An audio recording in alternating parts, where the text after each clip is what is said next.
আপনি মারা যাবেন, আমিও মারা যাব। যখন আপনি আমি মারা যাব, আপনার সাথে কবর পর্যন্ত তিনটি জিনিস যাবে, কিন্তু দুইটি জিনিস চলে আসবে, একটি জিনিস থেকে যাবে। কিতাবের লেখক লিখেছেন, প্রমাণিত হয়েছে যে কবর পর্যন্ত তিনটি জিনিস যায়, তার মধ্যে থেকে দুইটি জিনিস ফিরে চলে আসে আর একটি জিনিস থেকে যায়। যখন আপনি মারা যাবেন, ওই যে মসজিদের পালকিটা আপনাকে মসজিদের পালকির উপর রেখে কবর পর্যন্ত নিয়ে যাবেন।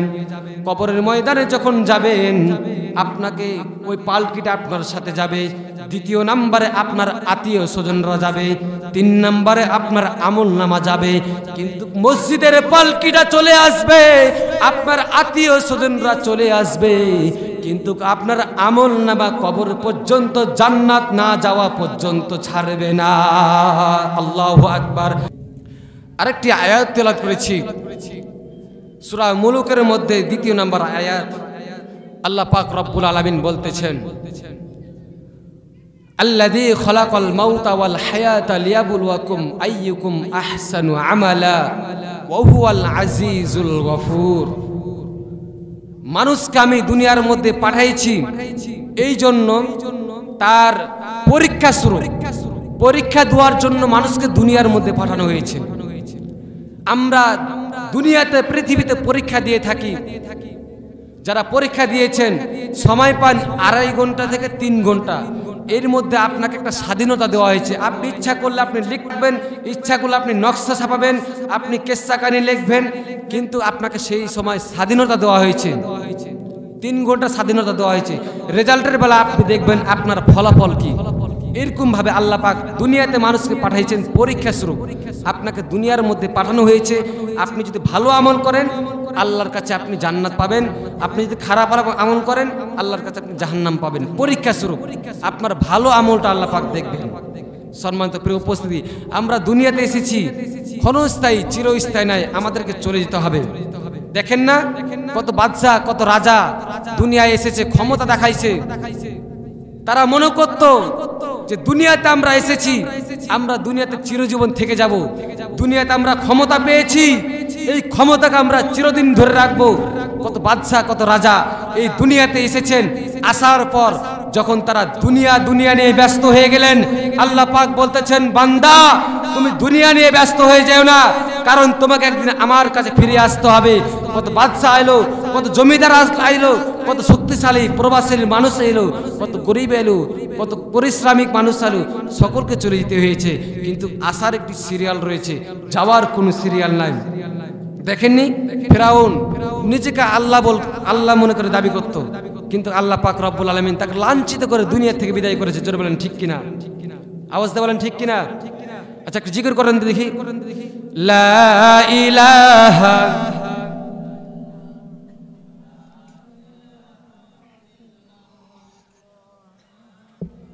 লা ইলাহা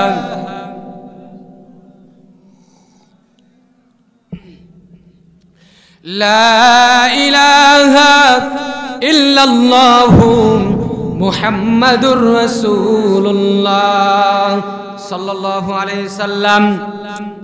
ভাইরা আমার, যে কথাটাই বলতেছিলাম, আসার একটি সিরিয়াল রয়েছে কিন্তু যাওয়ার কোনো সিরিয়াল নাই।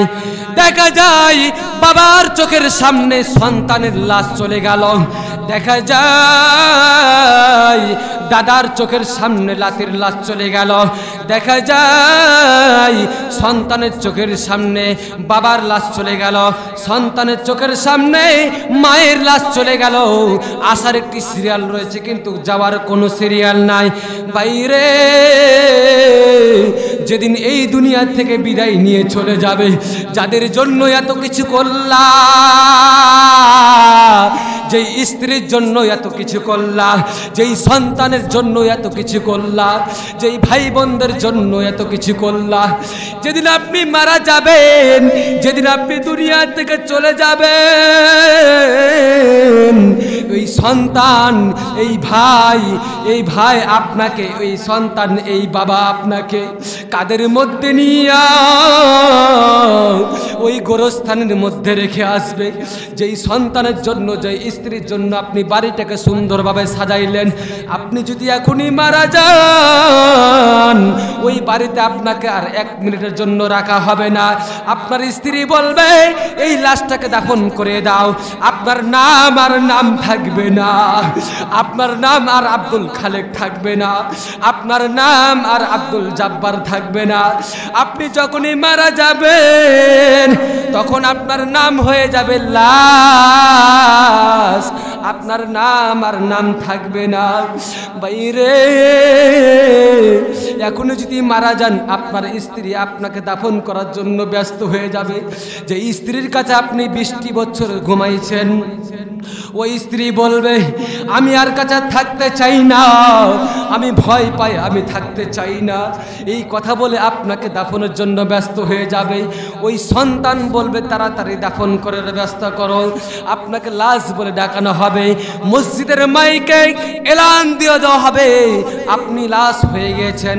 আপনি যখন কবরের মধ্যে যাবেন, আপনি দেখবেন, চেয়ে চেয়ে দেখবেন যাদের জন্য এত কিছু করলাম তারা আমাকে কাদের মধ্যে নিয়ে বাসায় থেকে বের করে দিচ্ছে।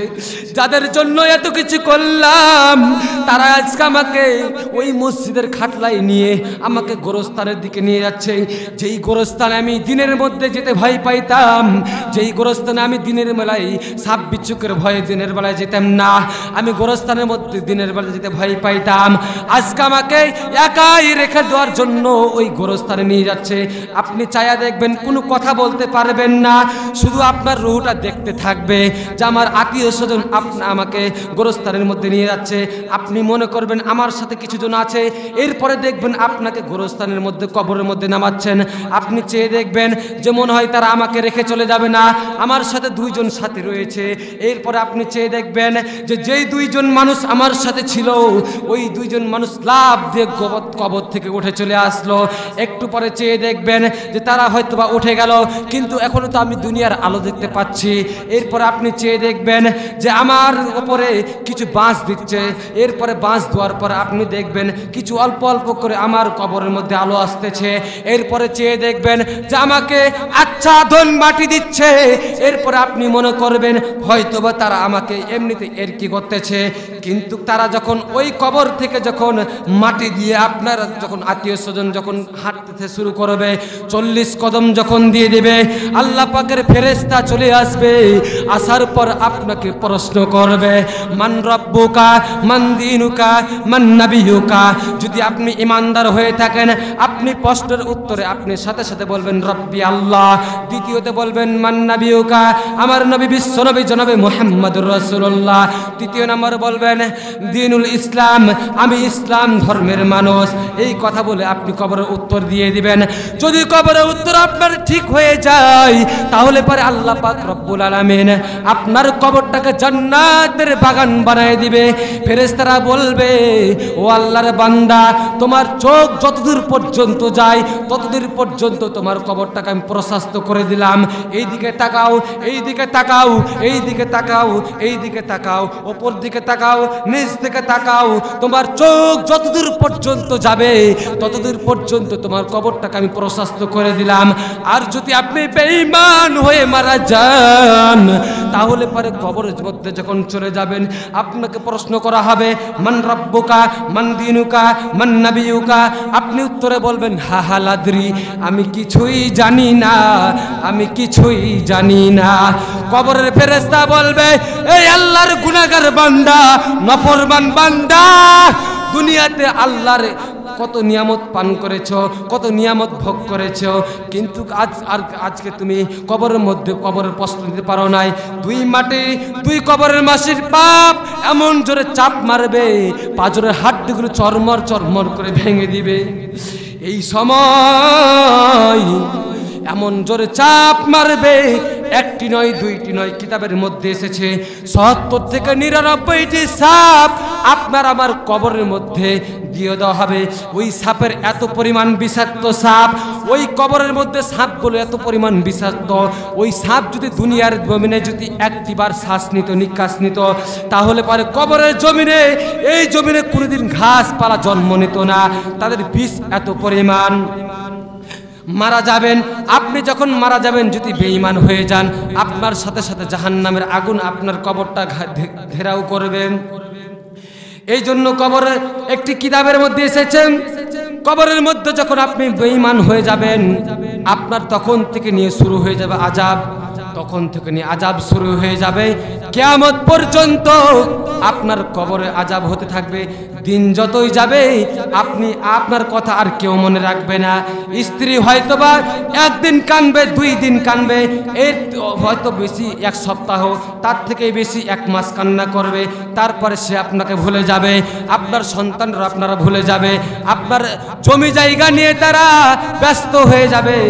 এই জন্য কবি বলতেছেন 6 দিন পরে নখ খসে যাবে, 9 দিন পরে চুল। 6 দিন পরে নখ খসে যাবে, 9 দিন পরে চুল। কবর গায়ের সামাল নিতে কইরো না কেউ ভুল। 6 দিন পরে নখ খসে যাবে, 9 দিন পরে চুল। কবর গায়ের সামাল নিতে কইরো না কেউ ভুল। কবর জায়গা ভালো নয়, কবর জায়গা ভালো নয়। আমলবিহীন কবর যেন অশান্তি হয়ে রয়। কবর জায়গা ভালো নয়, আমলবিহীন কবর যেন অশান্তি হয়ে রয়। 17 দিনে পেটে পেটে শেষ পোকার খাদ্য হবে। 60 দিনে তোমার গোস্ত থাকিবে না, কঙ্কাল পরে রবে। 17 দিনে পেটে পেটে শেষ পোকার খাদ্য হবে। 60 দিনে তোমার শরীরে গোস্ত থাকিবে না, কঙ্কাল পরে রবে। 90 দিনে হাড়গুলি সব, 90 দিনে হাড়গুলি সব আলাদা হয়ে রয়। কবর কিন্তু ভালো জায়গা নয়, কবর কিন্তু ভালো জায়গা নয়, কবর কিন্তু ভালো জায়গা নয়। জোরে বলেন ঠিক কিনা? বেশি বাহাদুরি করিয়েন না, বেশি ক্ষমতা দেখায়েন না, বেশি চালাকি করেন না। যেদিন কবরের ডাক চলে আসবে সেই দিন বুঝতে পারবেন দুনিয়াটা, আপনি শুধু দুনিয়া নিয়ে ব্যস্ত হয়ে গিয়েছেন, দুনিয়াটা কিছুই না। বেশি বাহাদুরি করিয়েন না। আচ্ছা, আপনাদের মনে হয় মন খারাপ হচ্ছে, তাই না? আচ্ছা, আপনাদের একটা ছোট্ট আকারে একটা ঘটনা বলে দিই, ছোট্ট আকারে 2 মিনিট থেকে 3 মিনিট একটা ঘটনা বলি। 3 জন ফকির, 3 জন ফকির ভিক্ষেতে আসছে। আসার পর একজন মানুষ তাদেরকে 2টি রুটি দিয়েছে। ভালো করে শুনবেন, মনোযোগ সহকারে শুনবেন। একজন মানুষ তাদেরকে 2টি রুটি দান করেছে 3 জন ফকিরকে। এখন মানুষ হচ্ছে 3 জন, রুটি হচ্ছে 2টি। তারা ভাগ করবে কেমনে? ভাগ করতে ভেজাল হবে না? 3টা রুটি দিলে হয়তো বা তারা একটা একটা করে ভাগ করতো। যদি একটা দিত তাহলে পারে ওটা হয়তো কোন রকম ভাগ করতো, কিন্তু 2টা রুটি হয়ে গেছে, আমি ভাগ করবো কেমনে? তো 3 জনের মধ্যে একজন হচ্ছে অতিরিক্ত চালাক, আর একজন হচ্ছে একটু নরমাল, একটু হচ্ছে একটু খেপা ধরনের। তো অতিরিক্ত চালাক যিনি, তিনি বলতেছেন, মনে করতেছেন যে এরা তো খেপা, এদেরকে আমি রুটি ভাগ দিব না, আমি একাই খেয়ে নেব। তো তিনি বলতেছেন, চালাকটি বলতেছেন যে আচ্ছা 2টি রুটি থাক, আমরা তো একটু আগে খেয়েছি, তো এই 2টি রুটি আমরা টেঙের দিয়ে একটা গাছের মধ্যে ঝুলাই দিই, আমরা ঘুম চলে যাব। যে সবচাইতে ভালো স্বপ্ন দেখবে তাকে আমরা 2টি রুটি দিয়ে দিব, সে একাই খাবে, আমরা খাবো না। তো 3 জন ফকির ঘুম চলে গেছেন, 3 বন্ধু তারা ঘুম গেছেন। যে বেশি চালাক সে ঘুম থেকে উঠেছে, উঠার পর সে উঠাচ্ছে তার পাশে সাথীদেরকে উঠাচ্ছে, ভাই উঠ উঠ উঠ। উঠার পর সে বলতেছেন, আরে বলিস না, আমি কিন্তু সেই স্বপ্ন দেখেছি, আমি কিন্তু সেই ভালো স্বপ্ন দেখেছি। বলে কি স্বপ্ন? বলছি আমি ঘুমেছিলাম, আমার কাছে 2 জন ফেরেশতা আসলো। আমার কাছে 2 জন ফেরেশতা আসার পর আমাকে ঘুম থেকে নিয়ে গেল, 6ম আসমানে নিয়ে গেল। নিয়ে যাওয়ার পর আমাকে তারা অনেক রকম খাবারের ব্যবস্থা করলো, আমি খেলাম, তাদের সাথে গল্প করলাম, তাদের সাথে হাসি মজা করলাম, আল্লাহর জান্নাত দেখলাম, জাহান্নাম দেখলাম, এরপর আমাকে এখানে রেখে গেল। আর তুই কি দেখেছিস? দ্বিতীয় ফকিরটা বলতেছেন যে অল্প চালাক, সে বলতেছেন, আর বলিস না, আমি কিন্তু তোর থেকে আরো ভালো দেখেছি। কি ভালো দেখেছিস? বলছে আমাকে 3 জন ফেরেশতা নিয়ে গেছে এবং কি আল্লাহ রাসূল নিজেও নিয়ে গেছে, তাদের গল্প। তো আমাকে 3 জন ফেরেশতা এবং আল্লাহ রাসূল 4 জন মিলে আমাকে জান্নাতের মধ্যে নিয়ে গেল। জান্নাতের মধ্যে নিয়ে গিয়ে আমাকে অনেক কিছু আমাকে খাওয়াইলো, আমাকে মেহমানদারি করাইলো। এরপরে আমাকে তারা জান্নাত দেখাইলো, আল্লাহর যত নিয়ামত রয়েছে সেই নিয়ামতগুলো দেখাইলো। তারপর আমাকে ঘুম থেকে উঠে মানে এখানে রেখে গেল। তো যে একটু খ্যাপা ধরনের তাকে উঠাচ্ছে, এই তুই কি দেখেছিস বল দেখি। আর বলিস না ভাই, আমি এমন একটি স্বপ্ন দেখেছি। কি? আর বলিস না, একজন মানুষ আসলো, এই মানুষটি এত ভয়ঙ্কর মানুষ, আসার পর একটি বড় হন্ডা লাঠি নিয়ে আসে, আমাকে মারবে বলছে। আর বলতেছে, এই খ্যাপা উঠ, উঠে তাড়াতাড়ি রুটি খা, রুটি যদি না খাস তো তোর মাথা ফাটাই দেবো। যখন এই কথা বলেছে, আমি উঠে কোনো কিছু না দেখার সাথে সাথে আমি রুটি খেয়ে ফেলেছি। তো বলতেছে, হ্যাঁ তুই রুটি খেয়ে ফেলেছিস? বলছে হ্যাঁ রুটি খেয়ে ফেলেছি। তো বলতেছে, আমরা তো এখানে ছিলাম, আমাদেরকে উঠাতে পারিসনি? ভাই আমি তাকে বলেছি যে না, আমার সাথে আরো 2 জন, আমার 2 জন বন্ধু রয়েছে, আমি তাদেরকে ছাড়া খাবো না, আমি তাদেরকে ছাড়া খাবো না, আমার সাথে 2 জন বন্ধু রয়েছে। তিনি যখন এই কথা বলতেছেন যে আমি খাবো না, তখন আমাকে মারতে যাচ্ছিল, কিন্তু আমি ভয়ে চোটে খেয়ে নিয়েছি। বলতেছে, আমাদেরকে পাশে ছিলাম, আমাদের উঠাতে পারি। আমি খুব চিল্লালছি, তোদেরকে ডেকেছি, কিন্তু একজন তো ছিল 6ম আসমানে, একজন তো ছিল জান্নাতের মধ্যে। আমি খুব চিল্লালছি, কিন্তু তোরা শুনতে পাসনি। তোরা তো ছিলি 6ম আসমানে, আর একজন ছিল জান্নাতের মধ্যে। আমি চিল্লালছি, তোরা শুনতেই পাসনি। তো এই যে বিষয়, চালাকি করবেন না, চালাকি করলে পারে ধরা খেয়ে যাবেন। অতি চালাকের গলায় দড়ি, অতি চালাকের গলায় দড়ি।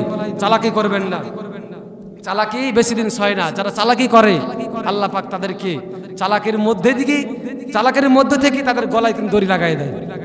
সম্মানিত প্রিয় উপস্থিতি, আরেকটি আয়াত তেলাওয়াত করেছি, এই আয়াতটির উপর আমি কিছু আলোচনা করব। তারপরে আপনাদেরকে শেষের দিকে কিছু আপনাদেরকে মূল্যবান বিষয় বলে দিয়ে যাব, যেই বিষয়গুলো আপনাদেরকে বললে আপনাদের জীবনে মূল্যবান এমন কিছু কথা বলবো, আপনাদের বাস্তবায়ন জীবনে খুব উপকার, খুব দরকার। তো আমি আরেকটা হাদিস তেলাওয়াত করেছি, হাদিসের ব্যাপারে কিছু কথা বলি। আল্লাহ রাসূল সাল্লাল্লাহু আলাইহি সাল্লাম বলতেছেন, লা ইউমিনু আহাদুকুম হাত্তা আকুনা আহাব্বা ইলাইহি মিন ওয়ালিদিহি ওয়া ওয়ালাদিহি ওয়ান নাসি আজমাইন। পৃথিবীর মানুষ তোমরা ততক্ষণ পর্যন্ত ঈমানদার মুমিন হতে পারবে না যতক্ষণ পর্যন্ত তোমরা তোমার সন্তান, তোমার পিতা, তোমার স্ত্রী, তোমার মা সকলের চাইতে আমাকে যতক্ষণ পর্যন্ত ভালোবেসে না বাসবে ততক্ষণ পর্যন্ত তোমরা ঈমানদার মুসলিম হতে পারবে না। রাসূল করিম সাল্লাল্লাহু আলাইহি সাল্লামকে একজন সাহাবী এসে প্রশ্ন করলেন, ইয়া রাসূলুল্লাহ, পৃথিবীতে এমন কি কাজ রয়েছে, আইয়ুল আমালি আফদাল ইয়া রাসূলুল্লাহ, পৃথিবীতে এমন কি কাজ রয়েছে যেই কাজগুলো করলে পারে আল্লাহ পাক রব্বুল আলামিন খুশি হয়ে যাবে আমার কাজ দ্বারা? আল্লাহর নবী বললেন, সাহাবী রে, 3টি কাজ রয়েছে, এই 3টি কাজ করলে পারে আল্লাহ পাক তোর উপরে খুশি হয়ে যাবে, সন্তুষ্ট হয়ে যাবে, জান্নাত দান করে দিবে। 1 নম্বর হচ্ছে as-সালাতু ফি আলা ওয়াক্তিহা, সময় মতো ওয়াক্ত মতো সালাত আদায় করা। 2 নম্বর হচ্ছে বিল্লুল ওয়ালিদাইন, পিতামাতার সাথে উত্তম আচরণ করা। 3 নম্বর হচ্ছে আল জিহাদু ফি সাবিলিল্লাহ, আল্লাহর রাস্তায় জিহাদ করা। এই 3টি কাজ যে ব্যক্তি করবে আল্লাহ রাব্বুল আলামিন তাকে জান্নাতি বলে ঘোষণা করে দিবে। কিন্তু ভাইজান, আজকে সমাজের মধ্যে দেখা যায় সমাজের মানুষগুলো বড় অসহায় হয়ে যাচ্ছে। সমাজের মধ্যে দেখা যায় সমাজের মানুষগুলো বড় অসহায়। এই মা বোনদেরকে একটু বিষয় নিয়ে আমি একটু আলোচনা করব। মাদেরকে ভালোবাসতে হবে, মা বোনদেরকে ভালোবাসতে হবে, কারণ আল্লাহ রাসূল সাল্লাল্লাহু আলাইহি সাল্লাম বলতেছেন, হুমা জান্নাতুকা ওয়া নারুকা, মায়ের পায়ে তলে সন্তানের জান্নাত। মাকে যদি ভালোবাসো তাহলে পরে জান্নাত পাইবা, মাকে যদি অসন্তুষ্ট করো তাহলে পরে জাহান্নামে চলে যাবা। আমার ভাইরা, আল্লাহ রাসূলকে একজন সাহাবী এসে প্রশ্ন করলেন, ইয়া রাসূলুল্লাহ, আমি মৃত্যুকে অনেক বেশি কাছে মনে করি। নবীজি আমার বললেন, বললেন তুমি কতটা কাছে মনে করো, আমার নবী বললেন তুমি কতটা কাছে মনে করো। সাহাবী বলতেছেন ইয়া রাসূলুল্লাহ, আমি ফজরের সময় সালাত আদায় করেছি, জোহরের সময় নামাজ আদায় করতে পারবো কিনা এ আমার অন্তরের মধ্যে ভয়। জোহরের সময় নামাজ আদায় করেছি, আমি আসরের সময় নামাজ আদায় করতে পারবো কিনা এ আমার অন্তরের মধ্যে ভয়। আসরের সময় সালাত আদায় করেছি, মাগরিবের সময় নামাজ আদায় করতে পারবো কিনা এ আমার অন্তরের মধ্যে ভয়। মাগরিবের সময় নামাজ আদায় করেছি, এশারের সময় নামাজ আদায় করতে পারবো কিনা এ আমার অন্তরের ভয়। আল্লাহর নবী বললেন সাহাবী রে, এইভাবে যদি তুমি মৃত্যুকে স্মরণ করো তাহলে তোমার দ্বারা পথভ্রষ্ট হতে পারে। তোমাকে এমনভাবে মৃত্যুকে স্মরণ করতে হবে যে চোখের পলক একবার ফেলেছো, এই চোখের পলক খুলে দুনিয়ার আলো দেখতে পাবে কিনা এরকম তোমাকে অন্তরের মধ্যে ভয় রাখতে হবে। ভাই রে, এই দুনিয়া থেকে আপনিও চলে যাবেন, আমিও চলে যাব। দুনিয়াতে আসার জন্য থাকার জন্য কেউ আসি নাই। যখন দুনিয়াতে বিদায় নিয়ে চলে যাবেন আপনার সমস্ত আমলনামা দরজা বন্ধ হয়ে যাবে, কিন্তু 3টি আমলের দরজা খোলা থাকবে। এই 3টি আমলের দরজা আপনাদেরকে শেষের দিকে আমি বলে দেব ইনশাআল্লাহ। কি আপনাদের ভালো লাগে না? চলে যাচ্ছেন কেন? বসেন থাকেন, ভালো লাগবে ইনশাআল্লাহ। আপনাদেরকে শেষের দিকে বলে দেব মা বোনদের বিষয়ে কিছু আলোচনা করা দরকার, কারণ তারাই এতদিন দেশ চালাইছে, তারাই ছিল দেশের সরকার, ঠিক কিনা? মা বোনদের বিষয়ে কিছু আলোচনা করব। মা বোনরা আপনারা চলে যাবেন না, আপনাদের বিষয়ে কিছু আলোচনা করব। তবে আপনাদের বিষয়ে আলোচনা করার শুরুতেই আপনাদেরকে একটু টাইট করে দিই আমি। আগের যুগে দেখা যেত মা বোনরা ফজরের সালাত আদায় করে নামাজ পড়ে সুন্দরভাবে কোরআন নিয়ে বসে যেত, কোরআন তেলাওয়াত করতো, 1 পৃষ্ঠা 1 পারা, এইভাবে তারা কোরআন পড়তো, দৈনিক তারা কোরআন পড়তো। তারপরে ফজরের নামাজে পড়তো, মাগরিবের পর পড়তো। কিন্তু এখনকার যুগের মা বোনরা এমন হয়ে গেছে, বাবা রে বাবা, আর বলার মতন নয়। এখনকার যুগের মা বোনরা এমন হয়ে গেছে, আগে যখন মা বোনদেরকে দেখতাম, মা বোনরা আগে কি করতো, হুজুর দেখলে পারে, বয়স্ক মানুষ দেখলে পারে, মা বোনরা কি করতো, সুন্দর করে উন্নাটাকে সুন্দর করে এইভাবে করে ঢেকে দিত, এইভাবে ঢেকে দিত, ঠিক এইভাবে ঢেকে দিত। যত দিন যায়, যখন চলে আসলো 2016, তখন মা বোনরা বলে উন্না এখন খুলো। এরপরে যখন আসলো 2018, তখন মা বোনরা নিয়ে আসলো গলায় উন্না। এরপরে আসার পর এই সিস্টেম আসলো, আসার পর এখন কি করে, এই সিস্টেম থেকে আবার পিছের দিকে চলে যায়, এই সিস্টেমে চলে যায়। এই সিস্টেমে আসার পর থেকে যখন দেখা যায় মা বোনরা এখন কি করে, এক সাইডে রাখে আর এক সাইডে এবার রাখে। বুঝতে পেরেছেন? এখন বলবেন হুজুর আপনি কেমন করে দেখলেন? চলতে ফিরতে অনেক কিছু দেখতে হয়, না দেখলে তো বলতে পারবো না। তো মা বোনদের এই বিষয়, মা বোনরা যেদিন আপনি মারা যাবেন সেই দিন বুঝবেন। আপনাদের বিষয়ে আপনি কিছু আলোচনা করবো ইনশাআল্লাহ, আপনাদেরকে কিছু আলোচনা শোনাবো। তো এইভাবে এখনকার যুগের মা বোনরা এই সিস্টেমে চলাফেরা করতেছে। কিন্তু একটি কথা লক্ষ্য করে দেখেন, মা তুমি তো সেই মা, তুমি তো সেই মা, তোমার গর্ভ থেকে নবীরা পর্যন্ত এসেছে। মা তুমি তো সেই মা, তোমার গর্ভ থেকে সাহাবায়ে কেরামরা এসেছে। মা তুমি তো সেই মা, তোমার গর্ভ থেকে আলেমরা এসেছে। মা তুমি তো সেই মা, তোমার পেট থেকে ফের আবার ডাকাত এসেছে, জুয়াখোর এসেছে, সুদখোর এসেছে, তোমার পেট থেকে আবার খুনি এসেছে, তোমার পেট থেকে আবার বেনামাজি এসেছে। তুমি তো সেই মা, কেন তোমার পেট থেকে ভালো আসলো আবার খারাপ আসলো?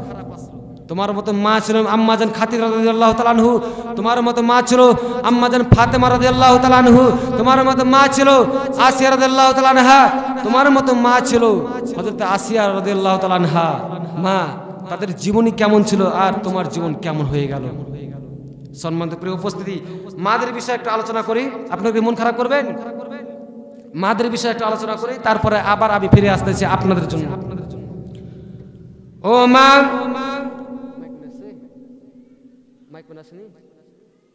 একটু সাউন্ডটা বাড়িয়ে দেন, সাউন্ডটা হালকা বাড়িয়ে দেন।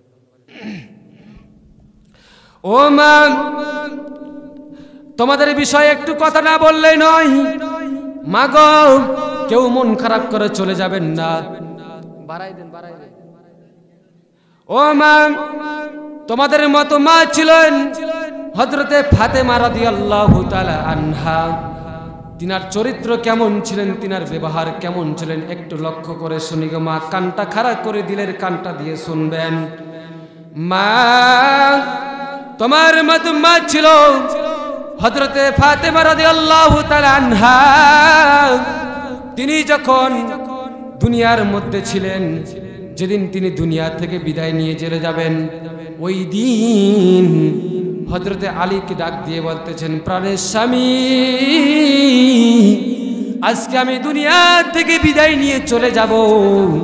ও আমার প্রাণের স্বামী, আমার একটি কথা রাখবেন, সেই কথাটি হচ্ছে দুনিয়ার মধ্যে আমি ফাতেমা আমার দেহ কোনো অপরিচিত পুরুষ দেখে নাই। ও আলী আমার স্বামী, আমি ফাতেমা যখন দুনিয়া থেকে বিদায় নিয়ে চলে যাব, আমার দেহ যেন কেউ দেখতে না পায়। আলী রে, আমার দুইটি কথা রাখবে। এক নাম্বার কথা হচ্ছে, তুমি তোমার হাতে আমার দেহটাকে তুমি সুন্দরভাবে গোসল করায় দিবে। দ্বিতীয় নাম্বার হচ্ছে, গভীর রাত্রে আমার দেহটাকে তুমি দাফন করে দিবে। অল্প কিছু সাহাবাদেরকে নিয়ে আমার দেহটাকে দাফন করে দিবে। হযরতে ফাতেমা যখন যেই দিন মারা যায়, সকাল বেলায় সমস্ত বাড়ির কাপড় চোপড় ধুয়ে নিলেন। ধুয়ে নেওয়ার পর হাসান হুসাইনকে কোলের মধ্যে নিয়ে কান্না করতেছেন আর বলতেছেন, হাসান হুসাইন রে, বাবা রে, আজকে দুনিয়া থেকে চলে যাব, তোরা কাকে আর মা মা বলে ডাকবি? তোদের মা বলে ডাকার মতো আর কেউ নাই, তোদের মা বলার মতো আর কেউ থাকবে না। আমি আজ দুনিয়া থেকে চলে যাব, তোরা এতিম হয়ে যাবি। এইভাবে কান্না করতেছেন। আলীকে বলে দিলেন, আলী স্বামী আমার, যখন আমি দুনিয়া থেকে বিদায় নিয়ে চলে যাব, আমাকে রাতের মধ্যে দাফন করে দিবা। আলী রাদিয়াল্লাহু তাআলা আনহু কান্না করতেছেন আর বলতেছেন, ফাতেমা রে, তুমি যদি দুনিয়া থেকে চলে যাও, আমাকে কে আর স্বামী স্বামী বলে ডাকবে? আমাকে কে আর তোমার হাতে দিয়ে আমাকে শরীরটা মালিশ করে দিবে? ফাতেমা রাদিয়াল্লাহু তাআলা আনহু রাতের মধ্যে মারা গেলেন। মারা যাওয়ার পর আলী রাদিয়াল্লাহু তাআলা আনহু কান্না করতেছেন, চোখের পানি নিয়ে আবু জার গিফারির কাছে গেলেন। যায় ডাক দিয়ে বলতেছেন, ভাই আবু জার গিফারি, ভাই রে, একটু ঘর থেকে বাড়িয়ে আসো। আবু জার গিফারি ঘর থেকে এসে তরবারি নিয়ে এসে বলতেছেন, ও ভাই আলী, কোন যুদ্ধের ময়দানে যাওয়া লাগবে? কেন আমাকে এত গভীর রাত্রে ডেকেছ? আলী চোখের পানি ছেড়ে বলতেছেন, আবু জার রে, ও আমার ভাই, কোন যুদ্ধের ময়দানে যাওয়ার জন্য আসি নাই বাইরে। আমার প্রাণের স্ত্রী ফাতেমা আজকে দুনিয়া থেকে বিদায় নিয়ে চলে গেছে। ভাই আবু জার গিফারি, যাও যাও জান্নাতুল বাকির মধ্যে গিয়া অমুক জায়গায় একটি ছোট্ট আলো জ্বলবে, ওই জায়গা থেকে আমার ফাতেমার জন্য একটি সুন্দরভাবে কবর খুঁড়ো। আবু জার গিফারি কবর খুঁড়তে এসেছেন, কবর খুঁড়তেছেন। কবর খুঁড়তে খুঁড়তে কবরকে ডেকে বলতেছেন, ও কবর, কবর রে, তোর কপালটা অনেক ভালো রে কবর। জানিস তোর কবলে এমন একজন ব্যক্তি আসতেছেন, যেই ব্যক্তিটি হচ্ছে গোটা পৃথিবীর জান্নাতি নারীদের সর্দার ফাতেমা রাদিয়াল্লাহু তাআলা আনহা। কবর রে, তোর মধ্যে এমন একজন ব্যক্তি আসতেছে রে কবর, যিনি হাসান হুসাইনের মা। যে হাসান হুসাইন জান্নাতের মধ্যে সমস্ত যুবকদের সর্দার হয়ে যাবে। কবর রে, তোর মধ্যে এমন একজন ব্যক্তি আসতেছে, যেই ব্যক্তি হচ্ছে আসাদুল্লাহ আল গালিব, আলী রাদিয়াল্লাহু তাআলা আনহুর স্ত্রী। তোর মধ্যে এমন একজন ব্যক্তি আসতেছে, যে ব্যক্তি হচ্ছেন হযরতে মুহাম্মদুর রাসূলুল্লাহ সাল্লাল্লাহু আলাইহি সাল্লামের প্রাণের সন্তান, প্রাণের কন্যা, যাকে অনেক ভালোবাসতো ফাতেমা রাদিয়াল্লাহু তাআলা আনহা। কবর রে, খবরদার খবরদার, তুমি ফাতেমার সাথে খারাপ আচরণ করবি না। কবর চিৎকার মেরে আওয়াজ দিয়ে বলে, আবু জার গিফারি, আমি কবর, কে আলীর স্ত্রী, কে হাসান হুসাইনের মা, কে জান্নাতি নারীর সর্দার, কে বিশ্বনবী মুহাম্মদুর রাসূলুল্লাহ সাল্লাল্লাহু আলাইহি সাল্লামের কন্যা। আমি কবর চিনি না, আমি কবর তাকেই চিনি যে ব্যক্তি ভালো আমল নিয়ে আমার কাছে আসবে। ওরে আবু জার গিফারি, আমি কবর তাকে চিনি না, আমি শুধু তাকেই চিনবো যে ভালো আমল নিয়ে আমার কাছে আসবে। যদি ভালো আমল নিয়ে আসে আমি তার জন্য জান্নাতের বাগান হয়ে যাব, আর যদি খারাপ আমল নিয়ে আসে তাহলে আমি তার জন্য আমি জাহান্নামের আগুনদায়ক শাস্তি হয়ে যাব। ভাইজান, যেদিন আপনি আমি মারা যাব গো, ওই কবরের মধ্যে চলে যাব। মা গো, ওই ফাতেমা যখন তাকে কবরের মধ্যে নিয়ে আসে, রাতের মধ্যে তাকে জানাজার অল্প কিছু সাহাবী নিয়ে অল্প কিছু সাহাবা করে তাকে দাফন করতে আসলো। জান্নাতুল বাকির মধ্যে কবর খোঁড়া হলো, তাকে দাফন করে দেওয়া হলো। আলী রাদিয়াল্লাহু তাআলা আনহু কবরের পাশে দাঁড়াইয়া কান্না করতেছে আর বলতেছে, আল্লাহ, আমার স্ত্রী দুনিয়ার মধ্যে কোনোদিন কোনো অপরিচিত পুরুষকে তার শরীর দেখায় নাই। আলী রাদিয়াল্লাহু তাআলা আনহু ফাতেমাকে ডাক দিয়ে বলতেছেন, ফাতেমা রে, তুমি কেন এই কথা বললে? রাতের মধ্যে তোমার কেন দাফন করতে হবে? কেন তুমি এই কথা বললে যে তোমার অল্প কিছু সাহাবী দিয়ে আমি তোমার জানাজার পড়িয়ে তোমার লাশটাকে দাফন করে দিব? ফাতেমা বলতেছেন, প্রাণের স্বামী,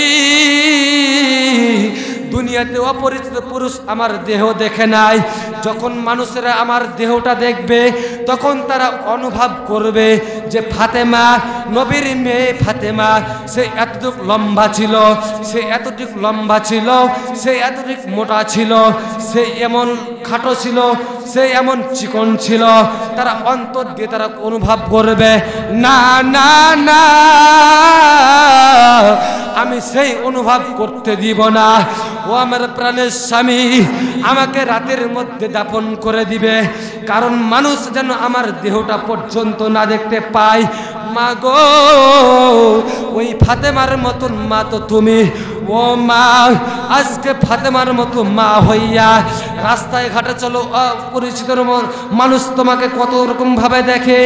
মা, রাস্তাঘাটে চলো তুমি এমন ভাবে যেভাবে চললে পারে আল্লাহ রাব্বুল আলামিন অসন্তুষ্ট হয়ে যায়। আল্লাহ পাক রব্বুল আলামিন কোরআন পাকের মধ্যে বলতেছেন, ওয়াকরনা ফি বুয়ুতিকুন্না ওয়ালা তাবাররাজনা তাবাররুজাল জাহিলিয়াতুল উলা। ও দুনিয়ার নারীরা, ও দুনিয়ার মহিলারা, তোমরা সেইভাবে চলিও না যেইভাবে আগের যুগের জামানার নারীরা উলঙ্গ হয়ে রাস্তাঘাটে বেড়াইতো। আগের যুগের নারীরা রাস্তাঘাটে যখন যাইতো তখন তারা বেপরদায় চলতো। মা গো, তুমি তো সেই মা যেই মার কথা আল্লাহ পাক রব্বুল আলামিন বলেছেন যে মারা বেশিরভাগ জাহান্নামে। আল্লাহ রাসূল সাল্লাল্লাহু আলাইহি সাল্লাম দেখলেন নারীদেরকে। মা গো, তুমি যদি অপরিচিত ভাবে চলো তাহলে পরে তোমাকে জাহান্নামে যেতে হবে। কারণ নবীজি আমার দেখেছেন, যখন মিরাজের রাত্রে যখন সফর করে জান্নাত ভ্রমণ করলেন, জাহান্নাম ভ্রমণ করলেন। আমার নবীজি জাহান্নাম দেখে এসে সাহাবাদেরকে বলতেছেন, ও আমার সাহাবীরা, শুনো শুনো শুনো, আমি যখন জাহান্নামের মধ্যে চলে গেলাম দেখতে পাইলাম ওই জাহান্নামের মধ্যে বেশির অংশ মহিলারা জাহান্নামের মধ্যে জাহান্নামের আগুনে পড়তেছে। মা গো, তোমাদেরকে বেশি কাজ করতে বলা হয় নাই, 4টি কাজ করবে তাহলে পরে জান্নাত। আল্লাহ পাকের 8টি জান্নাত রয়েছে, ওই 8টি জান্নাতের মধ্যে দিয়ে যে কোনো জান্নাতের দরজা দিয়ে প্রবেশ করতে পারবে। 4টি কাজ করবে, এই 4টি কাজ করলে পারে আল্লাহ পাকের 8টি জান্নাত, এই 8টি জান্নাতের যে কোনো দরজা দিয়ে তুমি প্রবেশ করতে পারবে। 1 নাম্বার হচ্ছে, সর্বপ্রথম যে কাজটি হচ্ছে, মা মনোযোগ সহকারে শুনুন, 1 নাম্বার হচ্ছে 5 ওয়াক্ত সালাত আদায় করবেন। 2 নাম্বার হচ্ছে রমজান মাসে সিয়াম পালন করবেন। যেই 30টি রোজা আপনার উপর ফরজ করা হয়েছে ওই 30টি রোজা আপনি করবেন। 3 নাম্বার হচ্ছে স্বামীর খেদমত করবেন। 4 নাম্বার হচ্ছে পর্দায় থাকবেন, লজ্জাস্থান হেফাজত করবেন। কিন্তু যদি আপনি দুইটি কাজ যদি করে থাকেন, তিনটি কাজ যদি করে থাকেন, নামাজও পড়ে থাকেন, রোজাও করে থাকেন, পর্দাও করে থাকেন, কিন্তু স্বামীর সাথে ভালো ব্যবহার করো না, ঠিক কিনা? মারা সবই করতে চায়, কিন্তু স্বামীর সাথে ভালো ব্যবহার করতে চায় না। আপনার স্বামী, আপনি যে জানতেন যে আপনার স্বামী কত কষ্ট করে, কত পরিশ্রম করে আপনার জন্য দুমুঠো ভাত নিয়ে এসে দেয়, আপনার স্বামী কত কষ্ট করে, কত পরিশ্রম করে আপনার জন্য খাবার নিয়ে আসে, আপনি যদি জানতেন, আপনি যদি দেখতেন, তাহলে বুঝতে পারতেন। সারাদিন পরিশ্রম করেছে, সারাদিন ভ্যান চেড়েছেন, সারাদিন কামলা কেটেছেন, তারপরে যখন বাসায় আসে, আসার পর আপনি এমন একটা ব্যবহার করেন যেই ব্যবহারের কারণে স্বামীর মনটা ভেঙে যায়, স্বামীর মন ভেঙে যায়। আপনি স্ত্রী, যখন স্বামী কোথা থেকে আসবে, আপনি এমন কিছু কথা বলবেন, এমন কিছু কাজ করবেন যে কাজের মাধ্যমে, যে কথার মাধ্যমে আপনার স্বামী খুশি হয়ে যাবে। আপনি যদি খুশি করতে পারেন, আপনার স্বামী খুশি হইয়া জয়টা দাঁত বাইর করবে, ওইটা দাঁতের নফল হজের সওয়াব আপনার আমল নামায় আল্লাহ পাক দান করে দেবে, সুবহানাল্লাহ। মা বোন, লক্ষ্য করে দেখেছেন, আপনি স্বামীকে খুশি করার জন্য যদি আপনি সারা রাত যদি সাজুগুজু করেন, তাহলে পারে আপনি যতক্ষণ ধরে সাজুগুজু করবেন ততক্ষণ আপনার আমল নামায় আল্লাহ পাক সওয়াব লিখতেই থাকবেন। আর স্বামীর জন্য সাজুগুজু করেন না, আপনি সাজুগুজু করেন কার জন্য? ওই কসমেটিক দোকানদারের জন্য সাজুগুজু করেন, কার জন্য? দেবরের জন্য, ভাসুরের জন্য, এলাকার মানুষের জন্য আপনি সাজুগুজু করেন। আর স্বামীর সামনে যখন যান, ছিঁড়া ফাটা কাপড় পরে যান, স্বামীর সামনে ছিঁড়া ফাটা কাপড় পরে যান, এবং এমন শরীরে দুর্গন্ধ, যে দুর্গন্ধ শুনলেই পারে স্বামী তো হাসবে, তো দূরে থাক, লাগ চেপে ধরবে আগে। পারফিউম মাখা যায় শুধুমাত্র স্বামীর জন্য, অন্যজনের জন্য নয়। আপনি যখন বিছানার মধ্যে যাবেন, তখন আপনি বিছানার মধ্যে পারফিউম মারিয়ে দেবেন স্বামীকে খুশি করার জন্য। সাজুগুজু করবেন শুধুমাত্র স্বামীর জন্য, আপনার বাবার জন্য নয়, আপনার সন্তানের জন্য নয়, শুধুমাত্র স্বামীর জন্য আপনি সাজুগুজু করবেন। সম্মানিত প্রিয় আমার মা ও বোনেরা, যে কথা বলতেছিলাম, স্বামীকে খুশি করবেন, আল্লাহ পাক আপনাকে জান্নাত দান করবেন। চারটি কাজ করবেন, আল্লাহ পাক আপনাকে জান্নাত দান করে দিবেন।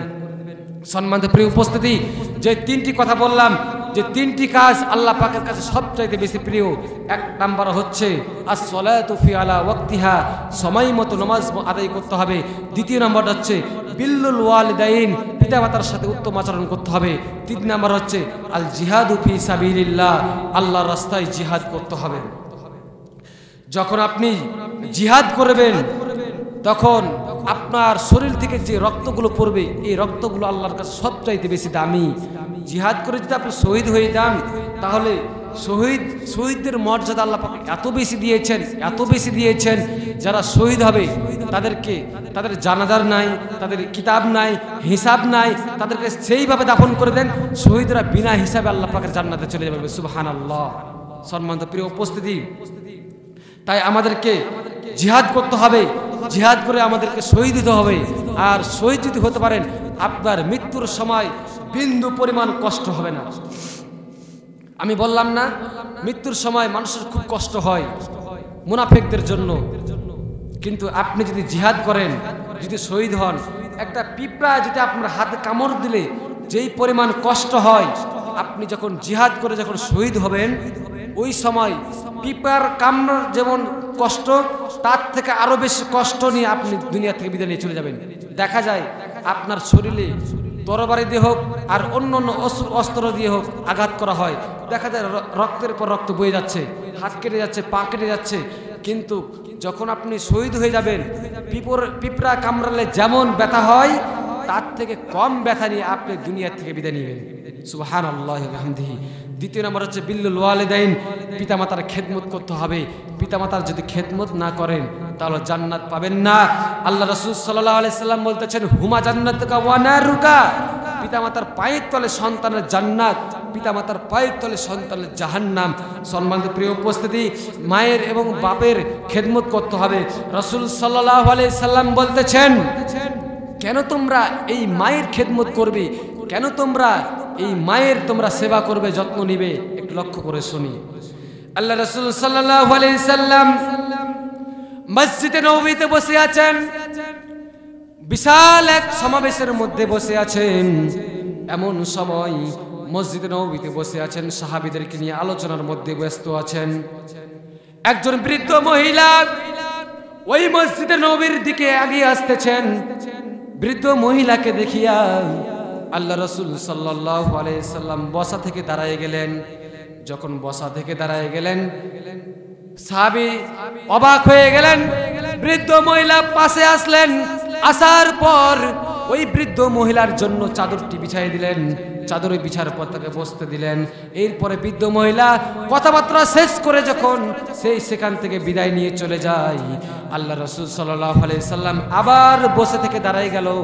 সাহাবীরা আশ্চর্য হয়ে বলতেছেন, নবী গো, ও নবীজি, বুঝতে পারলাম না, একজন বৃদ্ধ মহিলার জন্য আল্লাহ রাসূল নিজে দাঁড়ান, একজন বৃদ্ধ মহিলার জন্য বিশ্ব নবী দাঁড়ান না, শুধু দাঁড়ার পর তার চাদরটাকে বিছাইয়ে দেন। বুঝতে পারলাম না এই বৃদ্ধ মহিলাটি কে ছিল। আমার নবী ডাক দিয়ে বলেন, সাহাবীরে, তোমরা এই বৃদ্ধ মহিলাকে হয়তোবা চিনতে পারো নাই, কিন্তু মনে রাখো এই বৃদ্ধ মহিলা এমন একজন মহিলা, যেই মহিলার দুধ পান করে আমি মুহাম্মদ মানুষ হয়েছি। এই বৃদ্ধ মহিলা হচ্ছে আমার দুধ মা হালিমাতুস সাদিয়া। ও আমার সাহাবীরা, আমি যখন আমার মায়ের গর্ভের মধ্যে ছিলাম, আমার বাবাকে আমি চোখে দেখতে পাই নাই। আমার বাবা, আমি যখন গর্ভের মধ্যে ছিলাম তখন আমার বাবা দুনিয়ার থেকে বিদায় নিয়ে চলে গেছে। আমার বাবার খেদমত করা আমার কিসমতে জুটে নাই। আমার বাবা দুনিয়ার থেকে বিদায় নিয়ে চলে গেছে।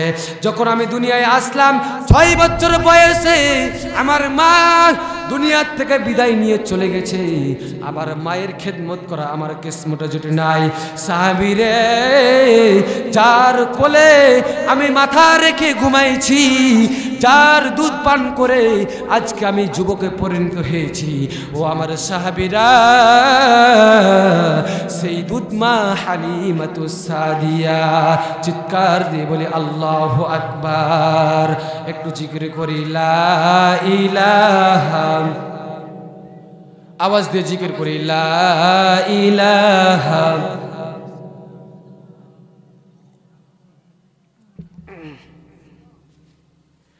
লা ইলাহা লা ইলাহা লা ইলাহা ইল্লাল্লাহু মুহাম্মাদুর রাসূলুল্লাহ। ভাইরে, যখন আপনি দুনিয়া থেকে বিদায় নিয়ে চলে যাবেন, এই দুনিয়ার জায়গায় থেকে যাবে, আপনার সমস্ত কিছু আমলনামার দরজা বন্ধ হয়ে যাবে। এই আমলনামার দরজা বন্ধ হয়ে যাওয়ার পর আপনার জায়গা জমি, টাকা পয়সা, বাড়ি গাড়ি, আপনার ওয়ারিসরা, আপনার সন্তানরা নেওয়ার জন্য তারা মারামারি করতে শুরু করবে, তারা কাটাকাটি শুরু করবে। কিন্তু আপনি যখন কবরের মধ্যে চলে যাবে, ভাইজান, এই কবরের জন্য কিছু সামাল তৈরি করতে হবে, কিছু কাজ করতে হবে। যেই কাজগুলো করলে পারি আপনি কবরের মধ্যে গিয়ে আপনার কবরটা জান্নাতের বাগান হয়ে যাবে। ভাইজান, আপনি যখন মারা যাবেন আপনার আমলনামার দরজা বন্ধ হয়ে যাবে, কিন্তু 3টি আমলের দরজা খোলা থাকবে। 1 নাম্বার হচ্ছে সাদকায়ে জারিয়া।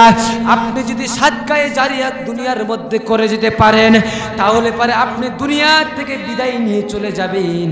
আপনার সাদকায়ে জারিয়া আপনার চালু যতদিন পর্যন্ত থাকবে, ততদিন পর্যন্ত আপনার কবরে আপনার আমলনামায় অটোমেটিক সওয়াবের ব্যবস্থা আল্লাহ পাক করে দিবেন।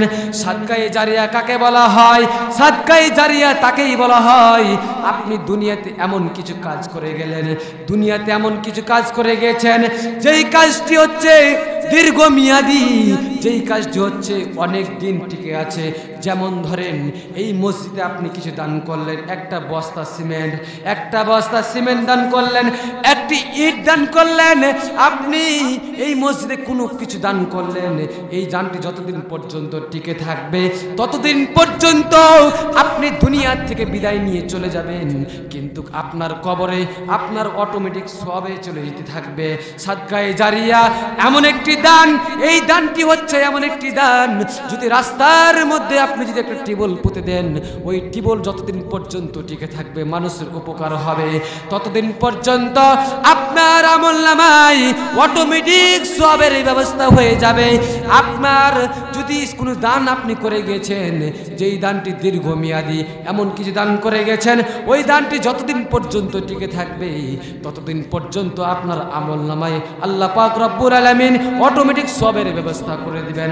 দ্বিতীয় নাম্বার হচ্ছে এমন কিছু এলেম, যেই এলেম শিক্ষা করলেন, একজন আপনি নিজে এলেম অর্জন করলেন, এরপরে কাউকে শিক্ষা দিলেন, যতদিন পর্যন্ত আপনার এলেমটার চর্চা থাকবে, যতদিন পর্যন্ত চালু থাকবে, ততদিন পর্যন্ত অক্ষরে অক্ষরে, প্রতিটা অক্ষরে অক্ষরে আপনার আমলনামায় আল্লাহ পাক অটোমেটিক সবের ব্যবস্থা করে দিবেন। তিন নাম্বার হচ্ছে এমন একজন সন্তান দুনিয়ার মধ্যে রেখে যাবেন, যেই সন্তানটি নেককার হবে। এমন একটা নেককার সন্তান যদি দুনিয়ার মধ্যে রেখে যান, তাহলে পরে যতদিন পর্যন্ত আপনার সন্তান দুনিয়ার মধ্যে বেঁচে থাকবে আপনার জন্য দোয়া করবে, রব্বির হামহুমা কামা রব্বায়ানি সগীরা, ততদিন পর্যন্ত আপনার কবরে অটোমেটিক সওয়াবের ব্যবস্থা আল্লাহ পাক করে দিবেন। একটা ঘটনা বলে দিই আপনাদেরকে। একজন মানুষ সে মারা গেছেন, মারা যাওয়ার পর একটি নেককার সন্তান দুনিয়ার মধ্যে রেখে গেছেন। তিনি যখন মারা গেছেন কবরের মধ্যে রয়েছেন, কবরের মধ্যে থাকার পর তিনি এত একটা মর্যাদা পেয়েছেন, সেই মর্যাদা হচ্ছে একটা চেয়ার পেয়েছেন। সেই মানুষটি একটা চেয়ার পেয়েছেন, নূরের চেয়ার। তিনি চেয়ারের মধ্যে বসে থাকেন, আর তার সন্তান দিনের মধ্যে তার জন্য দোয়া করেন। তার সন্তান যখন দোয়া করেন, তার আমলনামায় যখন অটোমেটিক সওয়াব চলে যায়, ওই ব্যক্তি, ওই মানুষটি চেয়ারের মধ্যে বসে থাকে আর তার আমলনামাগুলো ধরে, এইভাবে তার আমলনামার তার সওয়াবটা ধরতে থাকে। তার যত দিন যায় তত তার চেয়ারটা বড় হয়ে যায়। অন্য অন্য রুহুরা এসে বলে, ভাই তোমার চেয়ার এত সম্মানীয় কেন, তোমার চেয়ারটি এত দামি কেন? বলতেছে, দুনিয়ার মধ্যে আমি একটি কাজ করে এসেছি, যেই কাজটি হচ্ছে আমি একটা নেককার সন্তান রেখে এসেছি। এই নেককার সন্তান আমার জন্য যখন দোয়া করে, আমার চেয়ারটি অটোমেটিক বড় হতে শুরু হয়। আমার সন্তান যখন আমার জন্য দোয়া করে, তখন থেকে নিয়ে আমার আল্লাহ পাক আমার নিয়ামত বাড়ায় দেয়। আর এই সন্তান আমার জন্য দোয়া করার সাথে সাথেই আমার আমলনামায় অটোমেটিক সবের ব্যবস্থা হয়ে যায়। হঠাৎ করে একদিন ওই চেয়ারটি আর নাই। অন্য অন্য রুহুরা এসে বলতেছেন, ভাই তোমার চেয়ার দেখলাম, আজকে দেখছি তোমার চেয়ার নাই কেন? বলতেছেন, ভাই গো, আমার চেয়ারটি আজকে এই কারণে নাই, আমার যেই সন্তান দুনিয়ার মধ্যে থেকে আমার জন্য দোয়া করত প্রতিনিয়ত, ওই সন্তানটি আজকে দুনিয়া থেকে বিদায় নিয়ে চলে গেছে। আমার জন্য দোয়া করার মতো আর কেউ নাই। আমার সন্তান আজকে দোয়া করে নাই, এই সন্তান মারা গেছে। এই সন্তান দোয়া না করার কারণে আজকে আমার চেয়ার যে ছিল, আমার যে নিয়ামত ছিল, এই নিয়ামতটি আমার কাছ থেকে বিদায় নিয়েছে। এই চেয়ারটি আমার কাছ থেকে হারাই গেছে। লোকটি আফসোস করে বলতেছে, আহারে, এই সন্তান রেখে এসেছিলাম, এই সন্তানের যারা আমি কত মর্যাদা পেয়েছিলাম।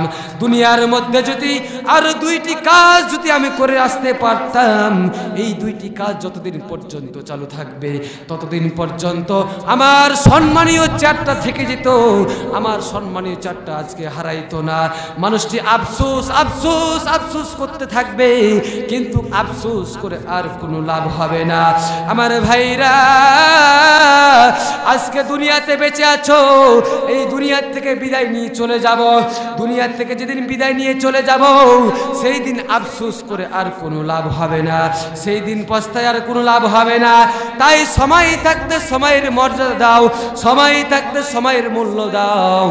আল্লাহ পাক রব্বুল আলামিন বলতেছেন ওয়াল আসর, সময়ের কসম, ইন্নাল ইনসানা লাফি খুসর, ওই সময়ের কসম যেই সময় আমরা প্রতিনিয়ত ঘন্টার পর ঘন্টা, দিনের পর দিন, সপ্তাহের পর সপ্তাহ, বছরের পর বছর আমরা অপচয় করতেছি। কিন্তু এই সময়ের এমন একটি দাম রয়েছে, আপনি সেই দিন বুঝতে পারবেন যেই দিন মালাকুল মউত আপনার দরজায় এসে উপস্থিত হয়ে যাবে, যেই দিন আপনার সামনেই আজরাইল আলাইহিস সালাম এসে উপস্থিত হয়ে যাবে, সেই দিন বুঝতে পারবেন এই সময়টার কি দাম, এই সময়টার কি মূল্য। আজরাইল আলাইহিস সালাম বলেন, আমি দুনিয়ার মধ্যে সব মানুষের রূহ কবজ করার জন্য আসি না, আমি ওই ব্যক্তির রূহ কবজ করার জন্য আসি না যেই ব্যক্তি মুনাফিক। ওই ব্যক্তির যখন রূহটা কবজ করি, আমার মাথা থাকে আসমানে, আমার পা থাকে মাশরিকে মাগরিবে, আমি দানব এমন জোরে ভয়ঙ্কর আওয়াজ দিয়ে তার রূহটাকে কবজ করে নিয়ে যায়। মানুষটি কান্না করে বলে, ভাই আজরাইল, একটিবার আমাকে তওবা করার সুযোগ দাও। ওই সময় আপনি তওবা করলে আর তওবা কবুল হবে না। দুইটি সময় তওবা করলে তওবা কবুল হবে না। এক নাম্বার হচ্ছে যখন আপনার সামনে মালাকুল মউত আজরাইল আলাইহিস সালাম এসে উপস্থিত হয়ে যাবে, আপনার সামনে এসে উপস্থিত হওয়ার সাথে সাথেই আপনার তওবার দরজা বন্ধ হয়ে যাবে। আপনি তওবা করলে তওবা কবুল হবে না। কারণ ফেরাউন তওবা করেছিল, যখন তাকে নীল নদে যখন চুবায়ে ধরে, তখন সে বলেছিল, আমি বানি ইসরাইলের আল্লাহর প্রতি আমি কালেমা পড়তেছি, আমি ঈমান আনতেছি। কিন্তু জিবরাইল আলাইহিস সালাম কাদা নিয়ে তার মুখের মধ্যে ঠেসে ধরেছেন, বলতেছেন, এতদিন আল্লাহর সাথে নফরমানি করেছ, আজকে তওবা করতেছ, আজকে কালেমা পড়তেছ, আজকে কালেমা পড়ে কোনো লাভ হবে না, আজকে তওবা করে কোনো লাভ হবে না। এতদিন পর্যন্ত আল্লাহর সাথে নফরমানি করেছ। ভাইজান, তওবা সেদিন কবুল হবে না যেদিন আপনার গলায় যেদিন গরগরে উঠে যাবে, যেদিন মালাকুল মউত চলে আসবে, সেই দিন তওবা করলে তওবা কবুল হবে না। দ্বিতীয় নম্বরে, কিয়ামতের ময়দান যখন সৃষ্টি হয়ে যাবে, আজকে পূর্ব দিকে সূর্য ওঠে, কিন্তু যেই দিন পশ্চিম দিকে সূর্য উঠে যাবে, সেই দিন আপনি তওবা করলে তওবা কবুল হবে না। মানুষের বিপদ হচ্ছে তিন জায়গা। এক নম্বর হচ্ছে মানুষের বিপদ মরণ, মানুষের বিপদ এক নম্বর মরণ। এই মরণের পেয়ালা আপনাকে আমাকে সকলকে পান করতে হবে। দ্বিতীয় নম্বরে হচ্ছে মানুষের বিপদ ওই 3.5 হাত কবর। 3 নম্বর বিপদ হচ্ছে ওই কিয়ামতের ময়দান। এই 3টি জায়গা হচ্ছে মানুষের সবচাইতে বেশি বড় কষ্টের জায়গা। এই 3টি জায়গা হচ্ছে মানুষের বিপদ। যেদিন আপনি মারা যাবেন, মারা যাওয়ার সময় আপনি যদি বেঈমান হয়ে যান, আপনার তো কষ্ট হবে ভাইজান। কবরে আপনি গেলে কবরে কষ্ট হবে, কিয়ামতের ময়দানে আপনার কষ্ট হবে। কিয়ামতের ময়দানে যখন চলে যাবেন, ওই কিয়ামতের ময়দান এমন একটি ময়দান, আল্লাহ পাক রব্বুল আলামিন বলেন, এই জমিন আর জমিন থাকবে না, এই জমিনটি হয়ে যাবে তামা। এই জমিন আর জমিন থাকবে না, এই জমিন হয়ে যাবে তামা। সাহাবীরা প্রশ্ন করলেন, ইয়া রাসূলুল্লাহ, ইয়া হাবিবাল্লাহ, এই জমিনটি কেন তামা হয়ে যাবে?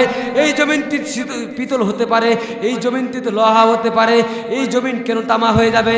আল্লাহর নবী বললেন, সাহাবীরে, এই জমিনটি এই জন্যই তামা হয়ে যাবে, লোহার মধ্যে যেই পরিমাণ গুণ নাই, লোহার মধ্যে সেই পরিমাণ গুণ নাই, পিতলের মধ্যে সেই পরিমাণ গুণ নাই, তামার মধ্যে যেই পরিমাণ গুণ রয়েছে।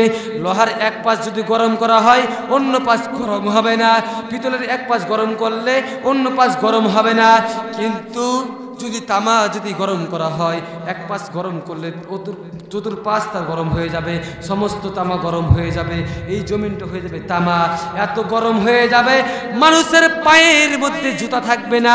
আম্মা জান আয়েশা রাদিয়াল্লাহু তাআলা আনহা বলেন, তিনার কাছ থেকে এই হাদিসটি এসেছে, রাসূল করিম সাল্লাল্লাহু আলাইহি সাল্লাম কান্না করতেছেন। এমন সময় নবীজি আমার কান্না করতেছেন। আম্মা জান আয়েশা রাদিয়াল্লাহু তাআলা আনহা বলতেছেন, ও নবীজি, কেন আপনি কান্না করতেছেন? আমার নবী বলতেছেন, আয়েশা রে, আমি এই জন্যই কান্না করতেছি, কিয়ামতের কথা আমার অন্তরের মধ্যে বড় ভয় দেখায়। ওই কিয়ামতের ময়দানে পায়ে জুতা থাকবে না, শরীরের মধ্যে কোনো প্রকার পোশাক থাকবে না।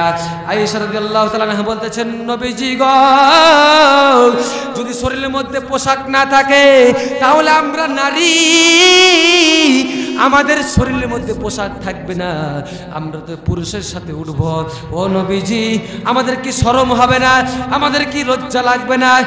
রবি আবার বলতেছেন, আয়েশা রে, ওই সময় লজ্জার কথা তো দূরে থাক, ওই সময় এমন একটি অবস্থা হয়ে যাবে, একজন মাটির নিচ থেকে, তামার নিচ থেকে ওই ব্যক্তি ওপর দিকে তাকার দূরে থাকে, অন্য দিকে তার খেয়াল থাকবে না তাকার জন্য, শুধু ইয়ানাফসি ইয়ানাফসি করবে। নবীরা পর্যন্ত ইয়ানাফসি ইয়ানাফসি করবে।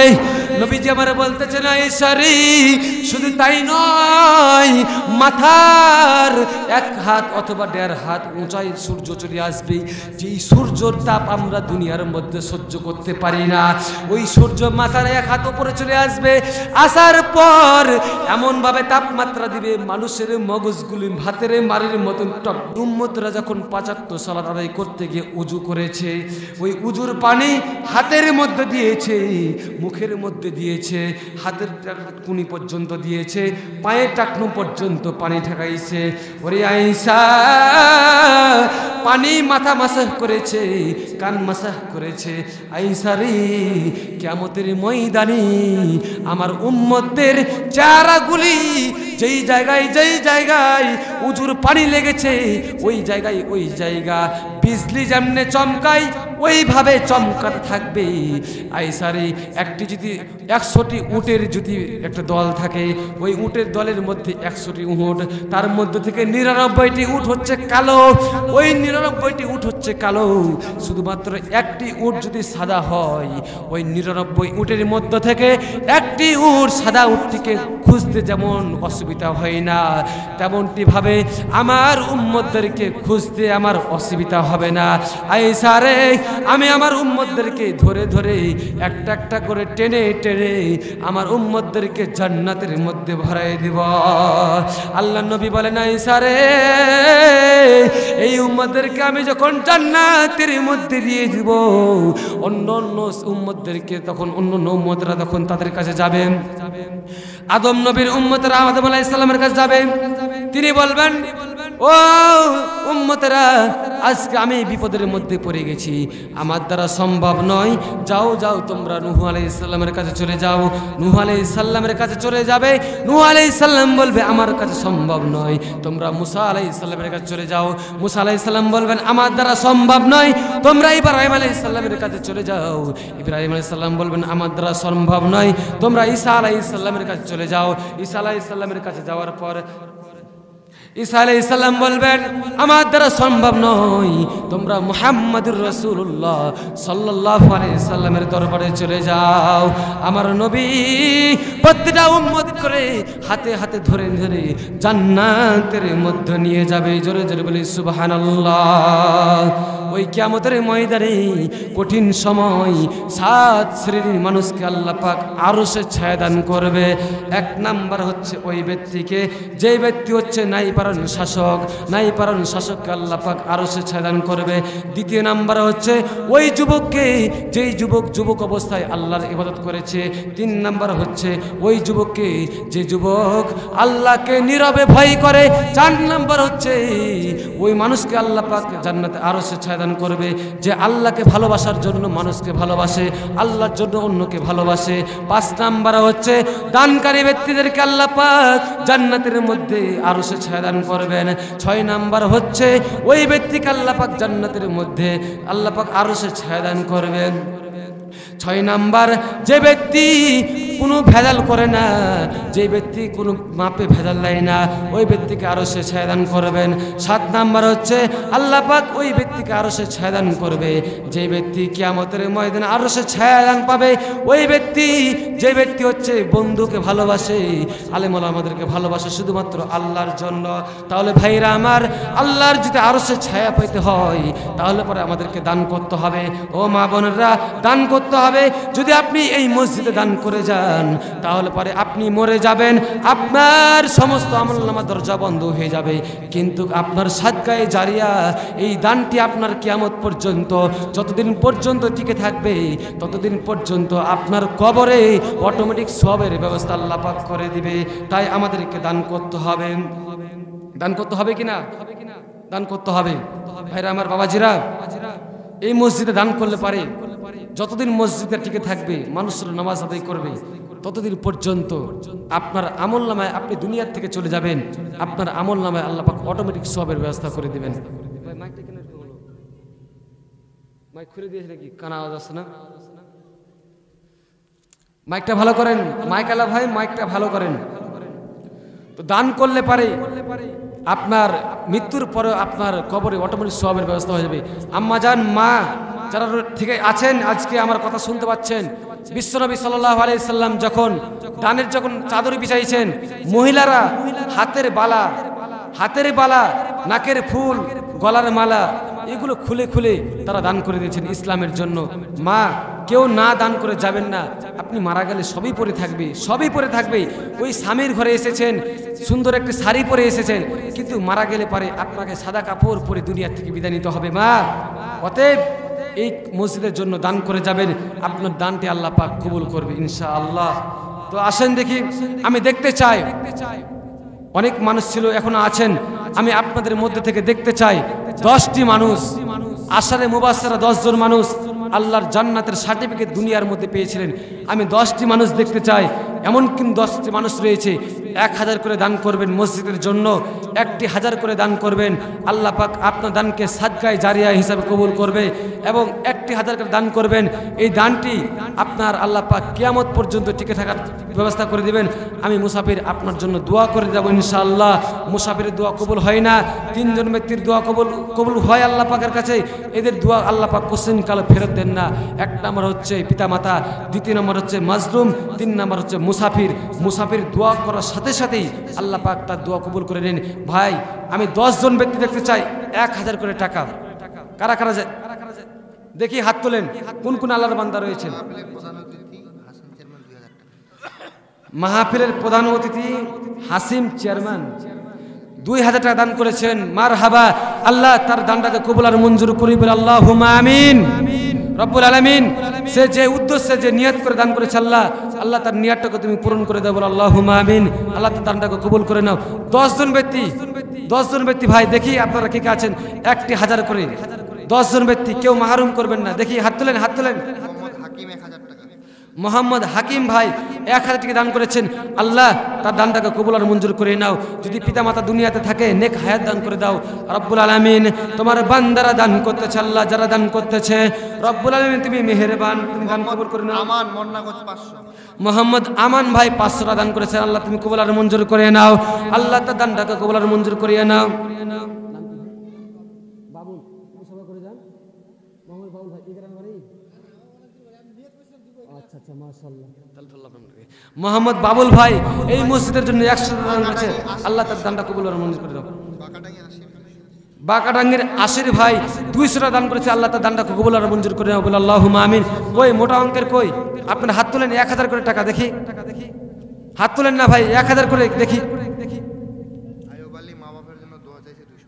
আইয়ুব আলী ভাই মা বাবার জন্য 200 টাকা দান করেছে, আল্লাহ রব্বুল আলামিন তার মা বাবাকে তুমি যদি বেঁচে থাকে নেক হায়াত দান করে দাও, যদি মারা যায় আল্লাহ অন্ধকার কবরটাকে জান্নাতের বাগান বানায় দাও।